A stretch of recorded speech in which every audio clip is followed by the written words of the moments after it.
आत्तापर्यंतच्या पुष्पामध्ये आपण पाहिलं की ताईंचा संपूर्ण जीवनप्रवास ही श्रीकृष्ण लीला होती. नवदुर्गेची कृपा लाभलेल्या लहानग्या लीलाच्या घरी मामा दळवी हे कृष्णभक्त आजोबा राहायला येतात. कृष्णाचं दर्शन घडवण्यासाठी निरागस लीला त्यांच्याकडे हट्ट धरून बसते आणि कृष्ण लीलाचा तो लढीवाळ हट्ट पुरवून आपल्या अस्तित्वाने तिचं अवघं जीवन व्यापून टाकतो. सगळंच अद्भुत, अतर्क्य आणि तर्कापलीकडचं.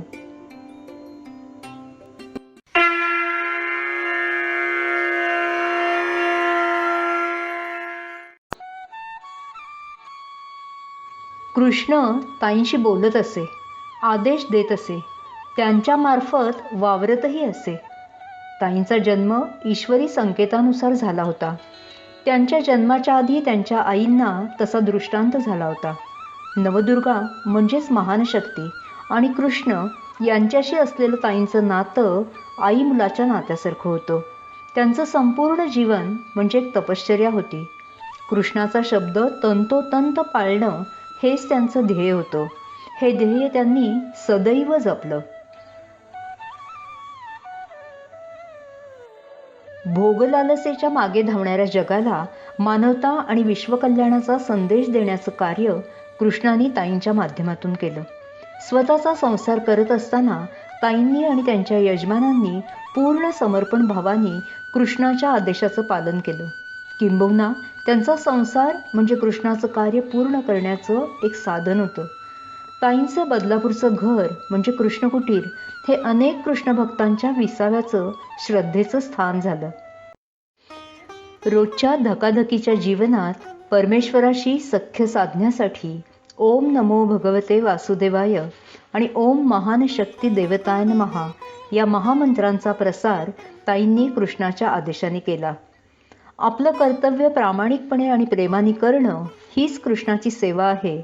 अशी सेवा करत असताना ओम नमो भगवते वासुदेवाय या मंत्रांनी त्याला साथ घातली तर तो प्रतिसाद निश्चित देईल.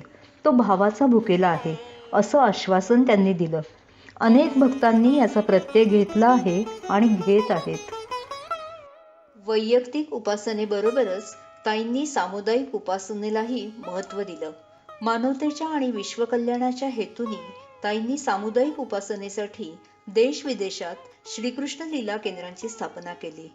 जात-पात, सोवळं-ओवळं, कर्मकांड, दिखाऊ अवडंबर यांच्या पलीकडे जाऊन आपल्या अंतरंगात असलेल्या ओंकाराची, पर्यायाने कृष्ण शक्तीची जागृती करण्याची साधी, सोपी अशी उपासना पद्धती या केंद्रांच्या माध्यमातून त्यांनी सुरू केली.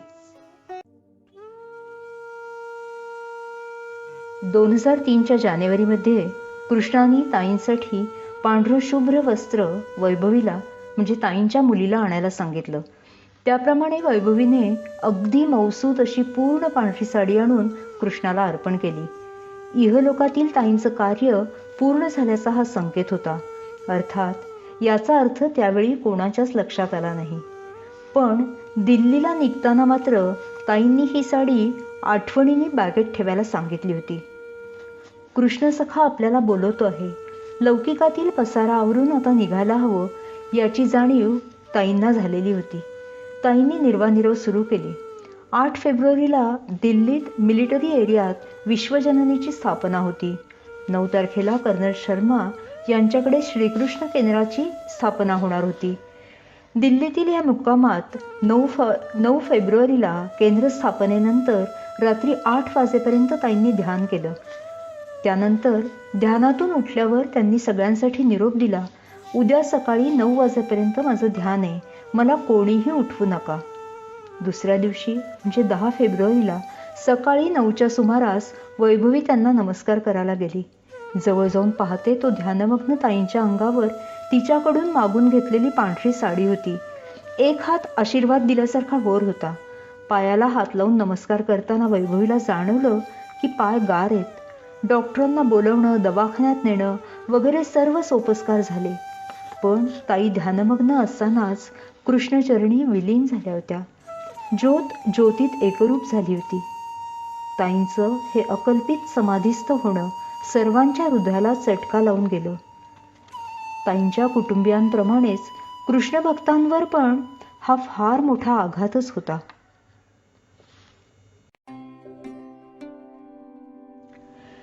ताईंनी समाधी घेऊन आज एक तपाहून अधिक काळ लोटला आहे. त्यांच्या प्रेरणेतून आज देशविदेशात जवळजवळ 490 श्रीकृष्ण लीला केंद्र आणि इतर देवतांच्या स्थापन झालेल्या मंदिरात सामुदायिक उपासना चालू आहे. त्यातून प्रेरणा घेऊन अनेक भक्त आपली आध्यात्मिक प्रगती करून घेण्याच्या मार्गावर आहेत. त्यायोगे ओम नमो भगवते वासुदेवाय, ओम महान शक्ती देवताय नमः हा मंत्रघोष आसमंतात निनादत राहिला आहे, निनादत राहणार आहे अनंत काळपर्यंत.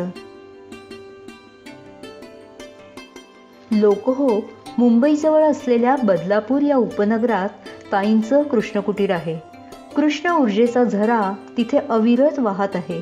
आपणही या पवित्र स्थानाला भेट देऊन कृष्णाच्या कृपाप्रसादाचा लाभ घ्यावा. अमेरिकेतील लॉस एंजलिसमध्ये श्री उनियाळ यांच्या दुर्गादेवीच्या मंदिरात ताईंनी विश्वजननीची प्रतिष्ठापना केली. नंतर भारतात दिल्ली, हळदीपूर, बदलापूर, मुंबई, पुणे, रत्नागिरी आणि रांची अशी एकंदर 8 ठिकाणी विश्वजननीची स्थापना झाली आहे. यासंबंधीची माहिती आपण करून घेणार आहोत पुढील पुष्पात.